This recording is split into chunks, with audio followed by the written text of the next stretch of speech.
From New York Times Opinion, I'm Lulu Garcia-Navarro, and this is First Person. 20 years ago, in March of 2003, Ali Hamdani was in Baghdad, a medical student getting ready to take his final exams and become a doctor.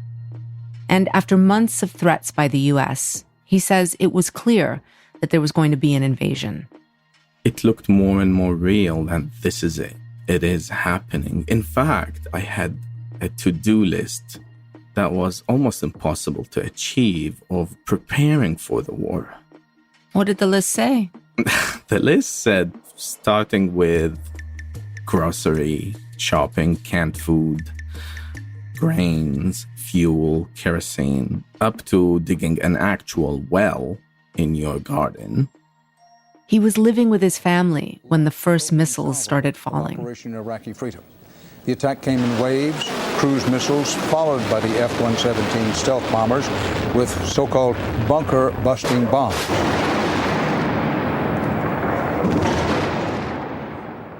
It's the night that everybody was anticipating. We've had all these conversations. We're staying, we're gonna, weather it. We're gonna stay here, our home, our resources, our network of people. We're not going anywhere. Then the siren kicks in. My sister started panicking. My mother seemed very scared. And here I realized this is my very small window to actually take them out of this mess. I decided, okay, all the food we got in the car, everything we need in the car, IDs, documents, everything, all the cash we had in the car immediately. And then we drove. It's about 180 kilometers west of Baghdad. And we find a little small apartment through my brother-in-law's contacts and family members. They secure an apartment for us and we stay there. But I had 2 Great Dane dogs that I had to leave behind with some food and some water because they were too big to take with us in the car. So I established a routine of driving back every other day to feed the dogs and refill the water. They were not even my dogs, they were my brother's dogs. And when he left the country, I was like, I am counting on you to look after them. And this is something in me that I don't like to let people down. I know that about you. I first arrived in Baghdad in 2002, while Saddam Hussein was still in power. I covered the US-led invasion, and then I stayed in Iraq for the war that followed. And during that time, Ali's story and mine would become intertwined. He worked with both my husband James and me as an interpreter and reporter and a guide to the country I would live in for almost 10 years. In the years since, Ali and I have remained close, but it's always felt easier to talk about the present than the past. So for this anniversary, I wanted to look back at the work we did. Today on First Person, Ali Hamdani and me, and what I didn't know about our time in Iraq. Hi, Ali. Hello. Hello. What is the beard? I like it. This is new. It's been on and off. I'm glad you like it. Ali first came into my life just months after the invasion when he was hired by my then boyfriend, now husband, James, who was also reporting in Baghdad. Eventually, Ali and I would end up covering the war together for NPR. But in those early days when life in Iraq was upended overnight, he was scrambling to figure out how to support his family. And the fact that he spoke good English opened up the possibility of working with foreign journalists like us, despite the dangers it posed. I didn't know what was waiting for me. What am I heading into? What are the risks? Working with foreigners? That is like an immediate death sentence with certain groups because you're looked at as the collaborator, the spy. My family, of course, didn't want me to do it. They were like, no, no, screw it. No money, no nothing is worth it.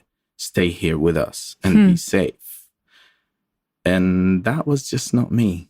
I thought I will be doing something more important by joining the media.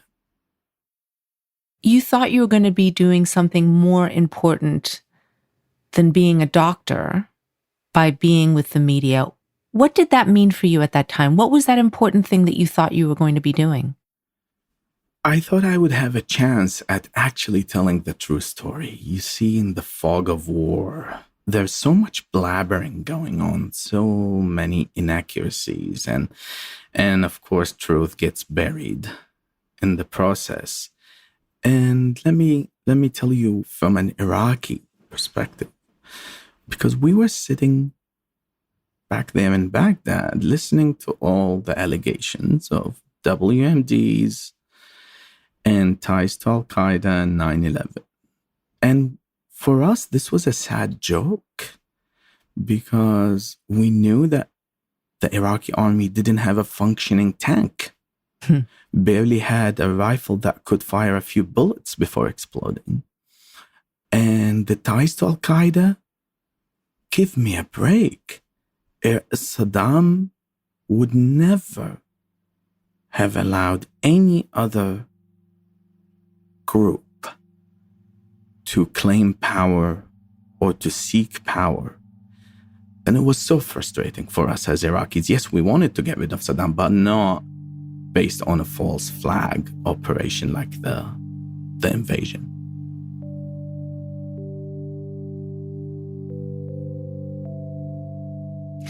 Let me ask you this. I have literally no recollection of when we first met. Do you have do you know when we first met? Yes, in a moving car. We stopped very quickly. You jumped in a very Lulu fashion. And James introduced you. Was Yasser driving the car? Yes. Yasser was driving the car. Yasser was the driver that we were very close to, and I still remember his laugh in my head. Someone we all loved very much. Can you, for people who may not understand, what was a typical day like for us? I mean, I remember I would be dressed in my abaya, my robe. You would tell me to pretend I was mute in case we got stopped because I look Iraqi, but I certainly don't sound Iraqi. I guess every day, what I remember is that every day is very different. Well, we don't really know what is happening at the moment. All the press is assembled there, but they have not been led into the actual chamber where Saddam Hussein is tried. So we don't really know what the delay is. You would be meeting maybe a top official one day, and another day you'd be rushing towards a bombing. Well, it was a double bombing. It happened near the center of town, near a bridge that leads to the Green Zone, which is the seat of... Yes, a typical day in Iraq back then was anything but. There was nothing typical about it. But let me tell you about the abaya and the hijab. That was my favorite attire for you. And I always wished, like, in my head, I was like, can we just leave James behind, please, with his blonde hair and blue eyes? Would you remember when he dyed his hair black and he looked like Elvis? Yeah. He did. And it made it actually even worse because it looked comical and attracted more attention. It didn't look real. It looked so funny. And we were doing that, of course, because if you're in a car, you just don't want to attract attention from anybody. And you want to look like you belong there. And having a foreigner in the car, of course, is a problem. Yes. One thing that I may have not always conveyed perfectly, I would say, is how much people resented your presence in the country. How much people literally hated foreigners because they associated them with the invasion.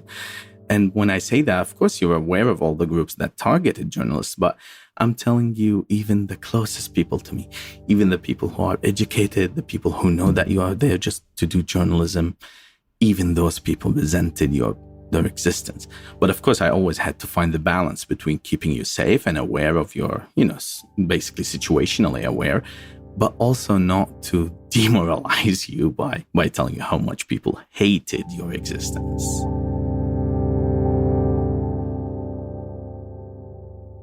it is very complicated and sometimes puts me at risk of being seen as the collaborator. And I would wake up in the morning. I would deliberately go to work different time of the day every day. I will take a different route because we knew that some groups were watching. So if someone spotted me or seen me with foreigners, then that is it. That is the end of it. And I remember a very funny, now it's funny, it wasn't back then, incident where one morning I was leaving home and I saw one of my neighbors who waved me down and I rolled that window down and he goes, "Are you going to work?" I instinctively said, "Yes, I am," because I was. And he goes, "Great, because my son has an x-ray appointment at Baghdad Hospital. I need to take him there. Can you please give us a ride?" Oh. And of course, I wasn't heading there. Of course, I was heading to the media compound. So he jumps in the car and we drive completely the opposite side of town. I drop him off. As soon as he leaves, I rush back to the office. Of course, James was sitting there waiting, asking, "Where the hell have I been?" And that was the story of my life, the double life I lived because of this job. That must have been really actually confusing. Yeah, it's an identity crisis of some sort. And who am I? And how long will this last for? Remember, there was no clear End in sight. way out. Yeah, of it. Ali, I think about and thought about the risk to you a lot. And I think one of the moments where that really hit home was in the moments where you actually saved our lives. You know, James got kidnapped in Sadr City. That's a Shiite area in Baghdad. It was overrun at the time by militia members. How do you remember that day? I was going to say, when you said the moment you saved our lives, I was going to say which one. But that was part of my job or my commitment, to be honest. And I remember that very clear. We get stopped by two cars filled with gunmen who jumped out, started yelling and screaming and shouting out at us, pointing their AK-47s towards us. We step outside the car and I start hearing them saying, "Only the foreigner," Ajnabi, which means foreigner in Arabic. And then I realized that I had a choice to make. I can just let them take James, and here I am, safe and sound, and I can leave. Or I can help James. Then in a split second, I realized James' chances of survival were almost zero.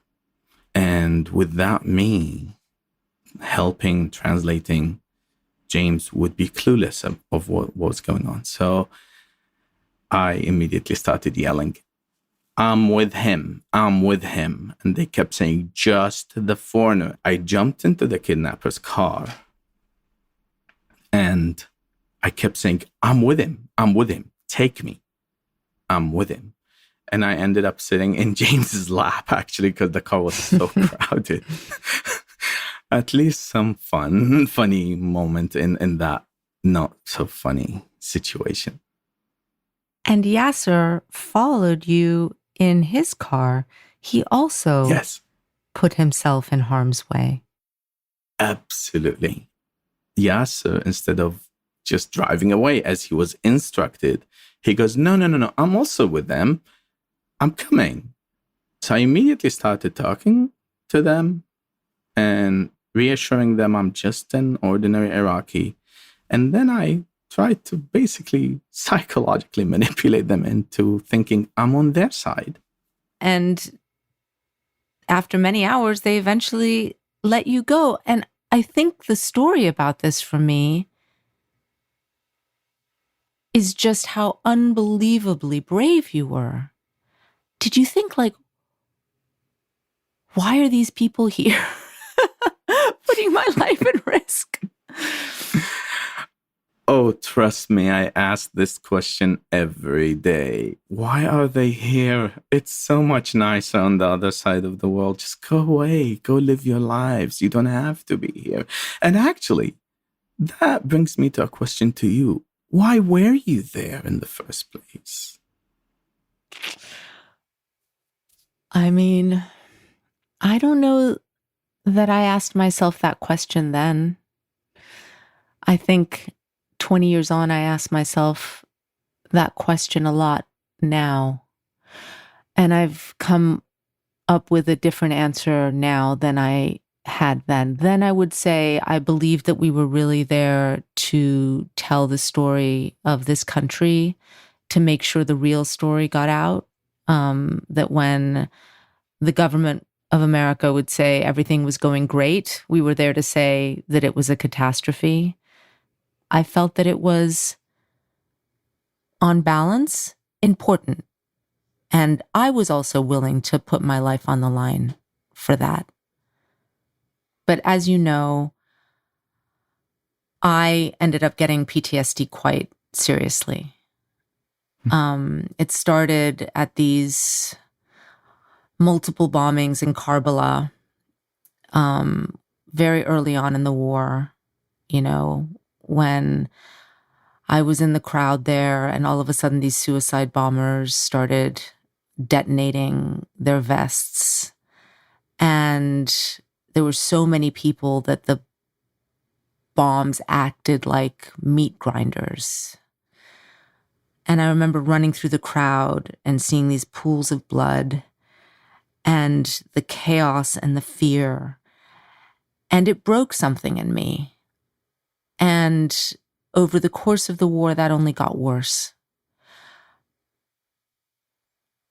Did you have something like that at all? Of course. If I didn't, then probably there's something wrong with me. In fact, it is something that we Iraqis always joke about, that if you're an Iraqi with no PTSD, there is something wrong with you. But maybe it manifested differently. Because for you, as a foreign journalist, when you come to Iraq, you know that you're leaving after, let's say, 6 weeks, 8 weeks, well, however long you're going to stay. For someone like me, this is where I am, this is where I'm going to be. And it is different. It is like that boiling frog effect, where you don't really sense the water boiling. You just keep adapting, but at a huge cost, though, because this is not normal. So it does break something in you, but differently, because for you, when you know that you can go out of it and seek maybe help. For someone like me, there is no way out. You have to deal with it. But finally, something did happen where you kind of broke. I never saw you as wrecked as when the assassination attempt happened in 2008. I wasn't there for that, but you were there with a colleague of mine, Ivan Watson. NPR's Ivan Watson and a team from our Baghdad bureau were reminded of that yesterday. Residents say Rabia Street was once one of the prettiest places in Baghdad, a boulevard of boutiques. What happened on that day? Yeah, that day started like any other day. We were reporting, ironically, on how the security situation in West Baghdad has been improving. And we were sitting with a restaurant owner, talking to him about how the situation is improving and whether it is or not. RPGs were everywhere in the street and gunmen were everywhere, clashes regularly. Mojood invited us in for lunch. And as we concluded our conversation and walked out, we hear people running and screaming at us, saying, "Stay back, car bomb. Car bomb." Iraqi Army Lieutenant Mohammed. So I remember we hunkered down from just several yards away from our car. And then our own car explodes. It's our car. It's in our car. It's our car. They put a sticky bomb in our car. Later on, we figured that apparently what had happened is someone passed by our car and stuck what was called a magnet bomb back then. Sticky bomb. A sticky bomb. Yeah, I'm sorry. Sticky bomb. You can tell it's been 20 years now. Anyway, so they were trying to kill me and the rest of the crew because we were foreigners, we were collaborators, we were considered the infidels. And at that moment, I felt how real it was. Later on, we went to the wreckage of the car, and I looked at my backpack was completely burnt, and the recording device that I left behind. And I was thinking, this was supposed to be me. So in my head, I was like, when is it ever gonna stop, though? And when is it the time for me to say, this is it, I've done my part? And that was, to me, the cutoff moment. I didn't want to be that boiling frog anymore. This brings me to something, which is, during the worst of the Civil War, I stopped going for quite a few months while I got treatment for PTSD. I'm wondering if you ever felt resentful that I could leave. I was away when this happened. I wasn't there because I didn't have to be. Even though I lived in Iraq and I worked in Iraq, I was able to go out when I wanted. Did that feel unfair? It must have felt unfair. It is unfair. Unfair, yes. Maybe resentful is a big word. I would say I felt, and specifically that time, I remember I was on the phone with you after. I remember. And you were telling me, I'm coming. I'm going to be there soon. And in my head, in fact, you said, don't leave just yet because I need to see you. I want to talk to you. And I knew deep in your heart, you wanted to make sure I was okay. And because like you said, we were friends. We're not just colleagues. So, but for the first time in my head, I was thinking, Lulu, you just don't get it.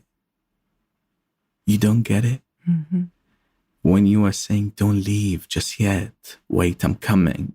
Yes, you wanted to be by my side. You wanted to make sure I'm okay.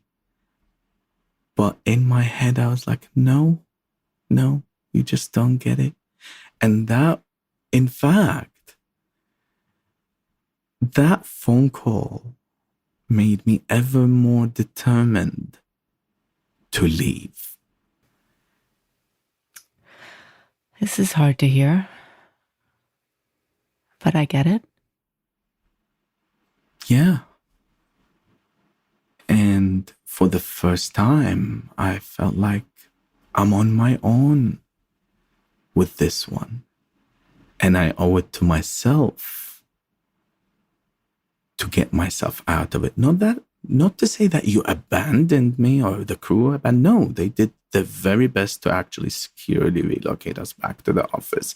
Everybody was well taken care of, and you at a personal level were super supportive, and you called me multiple times, and you actually came. You actually came to Baghdad. You were not supposed to come that soon, but you did. But I still felt that I was on my own, and it is my call, and I have to make it. It was your call, and you did make it. You became part of a refugee program run by the US government for Iraqis who were being targeted for working with the American military or news organizations. And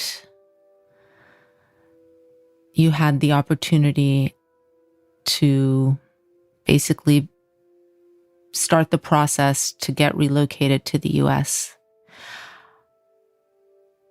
Can you tell me about those last few days in Iraq as you look back on them now? Because that was the last time you were ever there. It actually was, yes. And looking back at that time, I now remember how I felt at ease. All this double life, the risk, the dangers, everything is part of the past, even though I was still there. I was still in Baghdad, but in my head, it's over. Every passing hour after I made that decision became more and more certain to me that this is what I want to do. I wanted to get the hell out. I was given the green light, I was given the visa, and I was told, you're heading to Raleigh, North Carolina, which I didn't know how to spell at the beginning. I thought the car's Raleigh. And I remember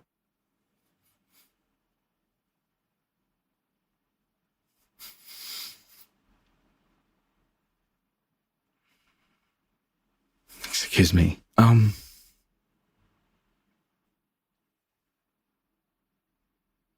Despite all the resentment that I had in me towards that country and the kind of life I lived in it, it was the life I had. The only one. So I did go on my knees. And I kissed the ground. I kissed it goodbye. Because I knew deep down, I'm never coming back.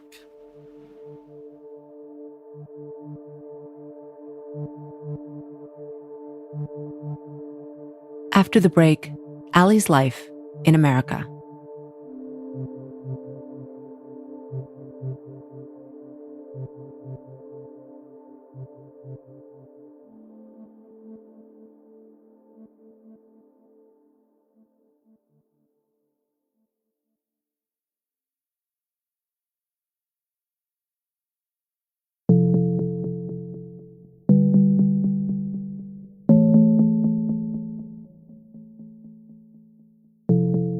In 2010, Ali landed in North Carolina, a refugee who'd risked everything trying to tell the story of what had happened to his country. One of the very early questions I had to face was the question of, where are you from? And I say, Iraq, naturally. And people go, oh, Iran, I love Persian food. And in my head, that is the wrong country and the wrong cuisine. But it was shocking and eye-opening at the same time, because in my head it was like, we were the front page story of the world because of you, because of the troops that actually literally invaded that country. What did you make of that, though? That they didn't know, that they didn't care? I mean, what did you think? It was so sad. It was so sad. It was so sad because of the gravity of the action, the actual war, and then how people were oblivious to it here, as if like they were living in a shell or that bubble, which I admit I heard about in the past, that Americans live in a US bubble, the world starts and ends there. But I refused to believe it, because this was something big. This changed my life, my people's life, an entire nation. and you don't even know where it is on the map? I mean, I would have little versions of that, because I was in and out of Iraq, and I'd come out and people would always be so curious and say, wow, you work in Iraq. Wow, that's amazing. That's incredible. And then that would last about 30 seconds. And they wanted to talk about what was on in the cinema, and they wouldn't want to hear my terrible stories about what I had seen and what was happening. And you just realized that people were living their lives, and maybe what was happening over there wasn't really of interest. Yes, 30 years of my life wiped away, only to come here to realize that it is no longer than 30 seconds conversation, and then you move on. You're just one little detail somewhere in the middle of all this giant bubble. Before I reflect on that and the 20 years, I want to just talk about one more hard thing. And I want to talk about this one hard thing because I want to do it for Yasser. Because for me, what happened to him was my last straw. As you know, I stayed in Iraq, and in 2010, there was a bombing that targeted the Hamra Hotel compound where the NPR bureau was, and that's where I was working at the time. Many other journalists lived and worked there as well. And a driver who was driving a truck filled with explosives came in. The truck detonated. I had just arrived back in the country after being out for a little bit. And I was weirdly taking a shower.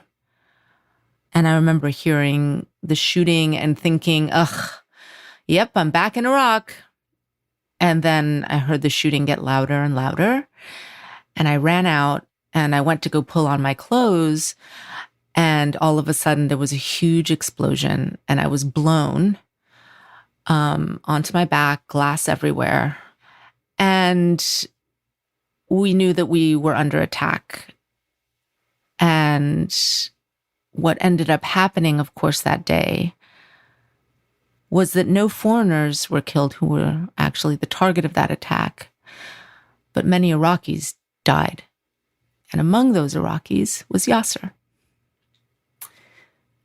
our driver who had come,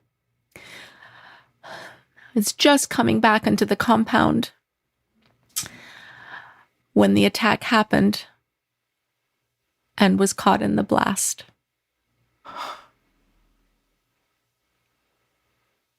And I remember his brother running up to me and saying, "Have you seen Yasser? Have you seen Yasser?" And realizing that he wasn't there. How did you hear the news? I don't know this. Yeah. In a way, I kind of buried that memory. But while I wasn't there, being not there didn't make it any less painful. In fact, it made it more so painful.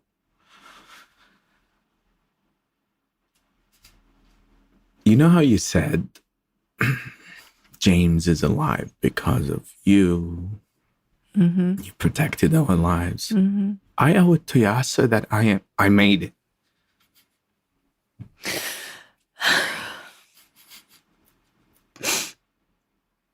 In many, many situations, he put his life on the line.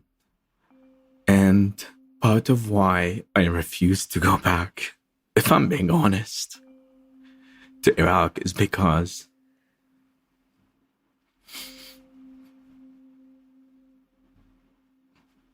I refuse to go back to that reality where Yasser's dead. Many of our loved ones are gone.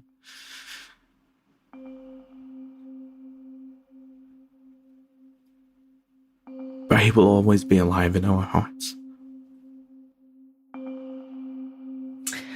I guess, but boy, that doesn't make it any better.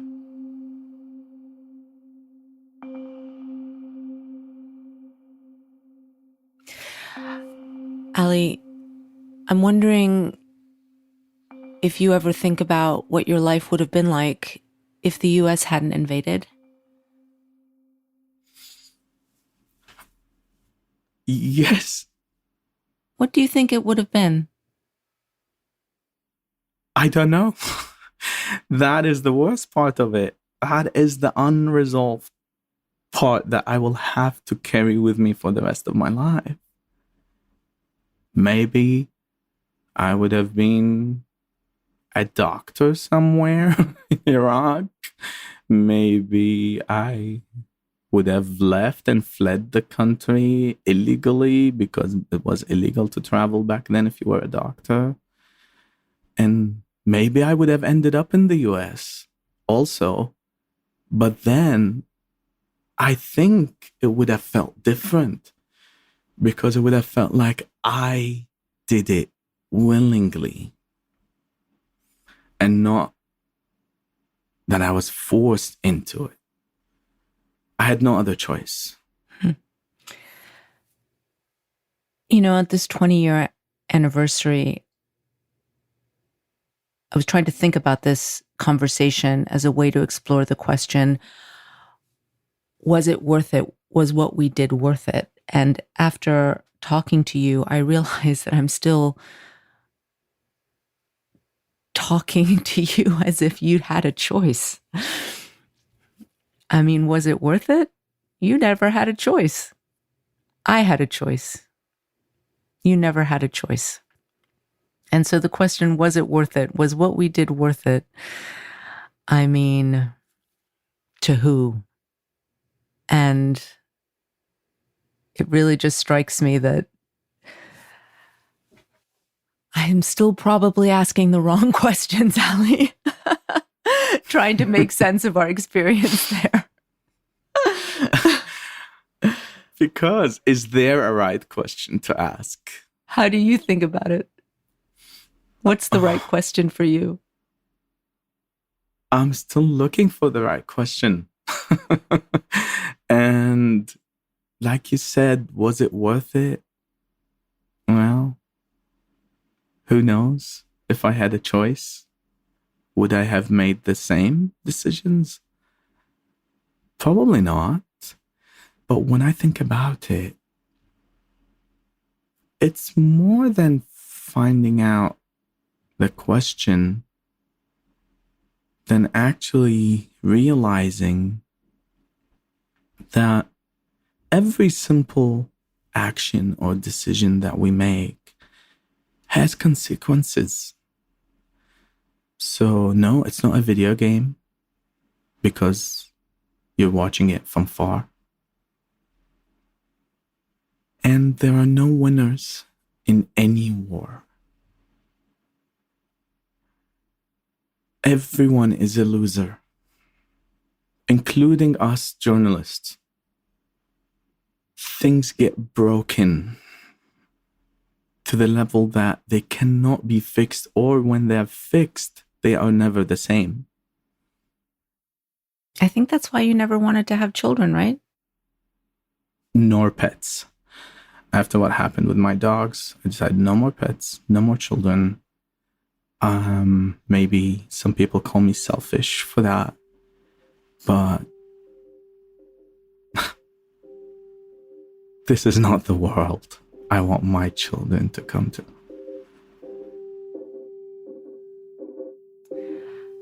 Well, I love you, honey. Thanks for talking to me. I love you dearly.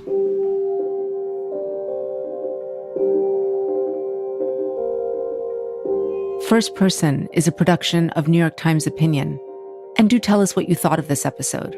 Our email is firstperson@nytimes.com. And please subscribe wherever you listen and leave us a review on Apple Podcasts. This episode was produced by Rhiannon Corby. It was edited by Annabelle Bacon and Kari Pitkin. Mixing by Pat McCusker. Original music by Isaac Jones, Pat McCusker, and Carol Saburo. Fact-checking by Andrea Lopez Cruzado.